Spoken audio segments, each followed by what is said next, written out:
Hey everyone, it's me Emily. Welcome back to my channel. Today, we are going to tour the George Washington Mansion itself at isa ito sa mga napaka-exciting na events na hindi ko pa nararanasan sa buhay ko. It's first time na makarating ako dito.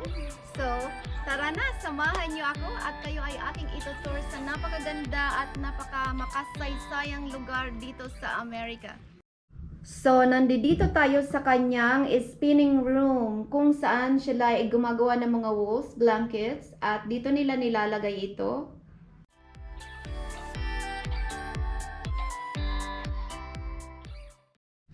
Down ay ang kanyang storm shelter. Yan, pag nagbabagyo or may storm, obviously. Diyan sila nag-hide para ligtas sa hangin. Okay, bricks for centuries already. And magnolia trees with flowers, of course.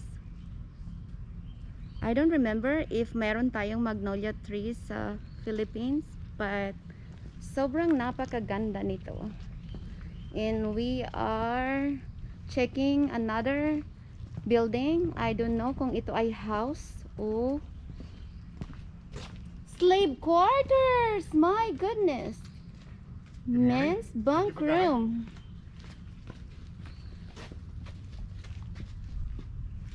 Ito ang kanilang slave quarters.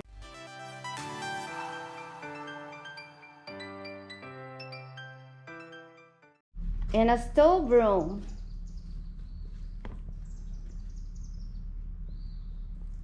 Let's see, guys.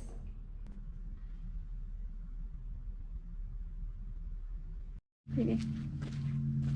So what is this, baby? Is this the parking or? This is the gardener's house. There's a little storyboard about it right there. He always hired a European gardener. Wow. But he was assisted by enslaved men in the beautiful gardens. And don't miss those. Be sure and see those. Yes. Each of these buildings, they are original. They were called dependencies, and you can read about what their functions were, okay? Okay, thank you very much. Houses first. Houses? House. These over here is one. Salt house. Whole pack on the inside. But we are not allowed to go in to enter, right? Oh boy. Nothing stops you from sticking a camera in there though. Salt house. So, can you imagine ang mga salt niya ay nandito lahat sa isang separate na maliit na bubong na ito? At I was wondering kung ilan ang kanyang mga katulong sa bahay. Does he had maids before? Slaves. He had slaves. So, yeah, slaves.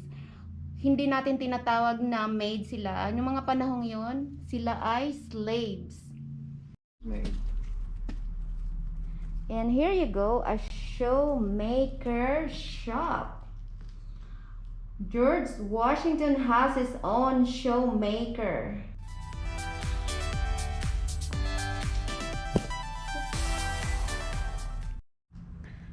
So, sige lang ang ating lakad. Nandito tayo ngayon sa slave quarters for women. Tingnan natin kung anong meron dyan sa loob ng quarters nila. You can see na it's almost the same as the men's slave quarters. Okay, we are at the front of clerk's office and quarters. Silipin natin. Clerk quarters to copy and record letters and others papers to keep books and an account of articles received from the delivered to the farms. The quarters were convenient to the mansion study from which Washington could quickly summon his clerk, and the mansion cellar where the white servants' dining room was located. We are stopping by at the smokehouse. They called it smokehouse kasi nga ang mansion ay separated sa lahat ng kanyang mga ginagawa sa loob ng bahay. Ito siya. So, dito niluluto yung mga kanilang pagkain, especially yung roast pork nila. Pag nagluto sila ng meat para ma-preserve, sinusalted nila ito at nilalagay sa mga timba na yan para magtagal ang kanilang magtagal at makonsumo siya sa loob ng maraming araw. So we are doing a quick tour to the lower kitchen garden. What they have here? Lower kitchen garden as vegetable is the best part of our living in the century. Like myself, I love vegetables. Martha Washington, 1792. Before grocery store existed, most homes maintained kitchen gardens that provided produce. Since then, the 1760s, Mount Vernon's kitchen garden has been continuously cultivated and today includes many of the same vegetables, fruits, and herbs regularly used by the Washingtons.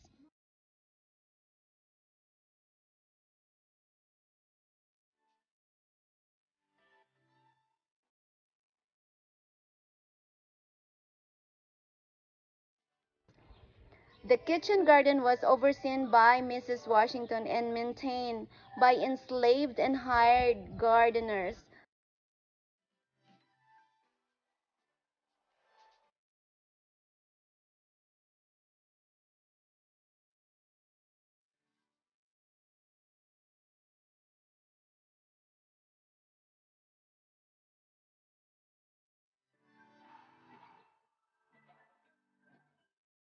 Well, we are at the wash house. Ano ba yung hinuhugasan sa wash house? Nandito tayo ngayon sa wash house. The volume of laundry required an entire building for washing and ironing became the wash house by 1783. Grabe, sobrang pino ng pagkakagawa niya, oh. Instead na clay, woods ang ginagamit nila. Pero parang pag pininturahan sila, parang akala mo hindi sila woods, 'di ba? Back here is the riding chair. He used this when he travels on his own. So they call it riding chair. Spring steel in the back of the wheels, made for like a shock absorber when you are traveling on a rough road. So it will prevent you from bumping and keeping your travel with pleasure. So we are entering another decent size building. We'll see what's in this particular place. Oh, this is a Washington vehicle. Let's talk about these cars. As you can see that strap, it puts up there to prevent from going up and down, like it's a shock absorber, so that the carriage will still feel smoothly when people were traveling inside that beautiful carriage. This is another stunning view from behind of the buildings. I was wondering how they maintain it so beautifully clean and well trimmed landscape. Oh, this is a dung repository. Come on. Hit the gutters. Walking further down. Sabi ni Jowa, we are not even halfway sa ating mga pupuntahan. At ako ay medyo napapagod na, pero sobrang inspired ako na libutin ang kanyang ari-arian bukod sa I've learned about his life. So we are heading in the fruit garden and nursery. Oh my god, look at this. I want to see it. Apple trees. I can probably pick one here, baby. No. You're not allowed to pick. It's historical shit, man. You cannot pick an apple tree. That's right. little bit of vlog from my family back home in Philippines, and since this is the first time, Stand in the shade. yeah, this is the first time I'm coming to visit. I would like to know what's inside of that gate. So inside that gate is the tomb of General and Mrs. Washington. So it's referred to as the new tomb. It was built in 1831. So originally Washington was buried in the old tomb, which is just around the corner there. If you didn't get a chance to go see it, I definitely recommend it. Yeah, okay. It's just a vault built into the side of a hill, so it's not too much to look at. But he was originally buried there. In 1831, they built this tomb that you're about to go see. Okay. And you'll see General and Mrs. Washington out front. Everybody was moved from the old tomb to the new tomb at that time period. Okay, perfect. I like that information. Thank you very much, You're very and welcome. you have a good day. Enjoy. Okay, papunta na tayo sa kanyang new tomb. Kasi approaching the Washington tomb, silence and respect. So I cannot say anything when I get there, okay? So if you look at your map, this is labeled the new tomb, which begs the question, what's the old tomb? Yes. So when George Washington died, that was the family tomb, and that's where he was laid to rest. Okay. But before he died, he knew it was getting full, it was in a poor state of repair, it was badly situated. So in his will, he asked for a new tomb to be built. He said a larger tomb built of brick at the base of the vineyard.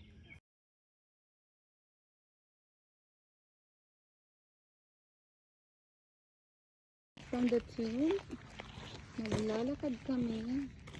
Iikutin namin. Pabalik doon sa pinanggalingan. So this is the ark. And ito yung kanyang slave memorial.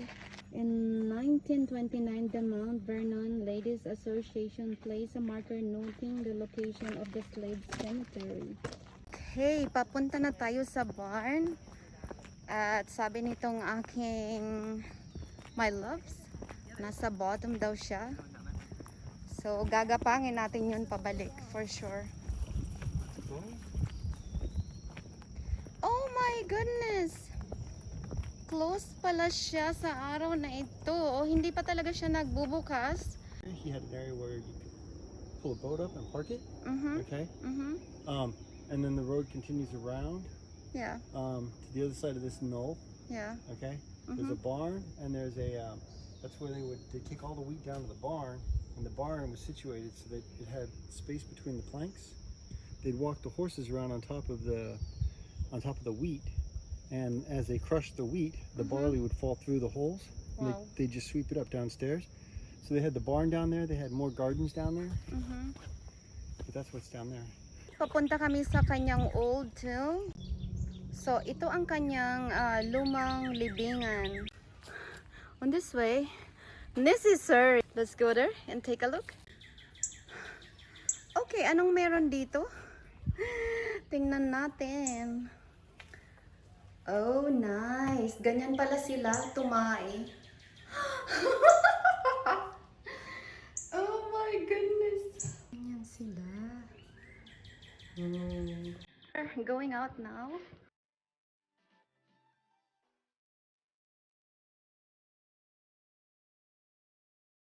You guys are visiting. Thank you very much.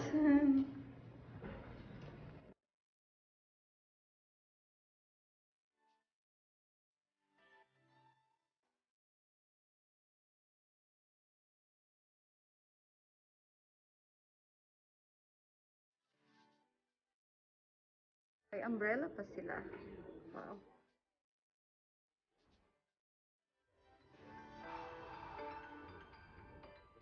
Let's take around all of this souvenir gift.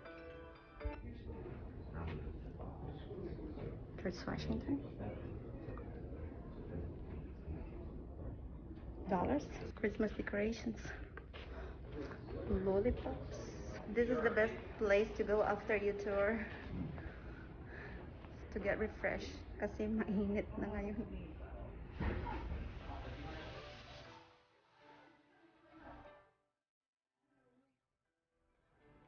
Books.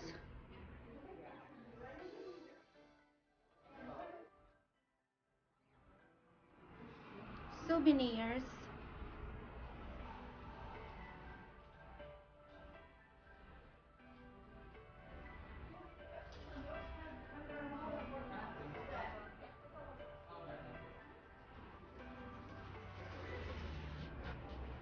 Yan, George Washington's mansion's design. Okay, I'm looking for a particular piggy bank at may tinuro sa akin yung assistant. Pinay siya. So, pwede na siguro ito. Akala ko ay ano sila, fashion jewelries. Hindi ko alam na they are real. The one over there, like a bracelet, is cost almost 10,000 US dollars. And the necklace is 15,000. Wow. Are these real too? Well, freshwater probably, but it's souvenir. Right.